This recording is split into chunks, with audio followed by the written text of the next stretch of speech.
শৈশবে গরমের ছুটিতে স্কুল বন্ধ করলে মাথা ন্যাড়া করে দেয়া হতো। ন্যাড়া মাথায় বেটে লাগিয়ে দেওয়া হতো এই গাছের কাণ্ড এবং পাতার রস। মা বলতেন এটা হচ্ছে কালো কেশি গাছ। এ গাছের পাতার রস চুল ঘন করে, চুল মসৃণ করে, আর চুল অনেক বেশি সুন্দর করে। এটাকে বলা হয় কালো কেশি। কেউ বলে কেশরাজ, কেউ বলে কেশকালা, কেউ বা বলে কেশুতি। সেটা যাই হোক, শুধুমাত্র চুল সুন্দর করাই নয়, বরং এর পাতার রস কৃমিনাশক। এটা হজম শক্তি বৃদ্ধি করে।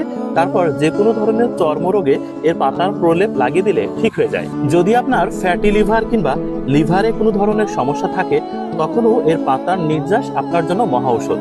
কিংবা তীব্র কাশি হলে এর পাতার রস মধুর সাথে মিশিয়ে খেলে ঠিক হয়ে যায়। কালো কেশি গাছ সাধারণত স্যাঁতসেঁতে এবং ভেজা জায়গায় দেখা যায়। এই গাছের নাম কালো কেশি কেন হয়েছে? কারণ কেশের জন্য বিখ্যাত বলেই এর নাম কালো কেশি।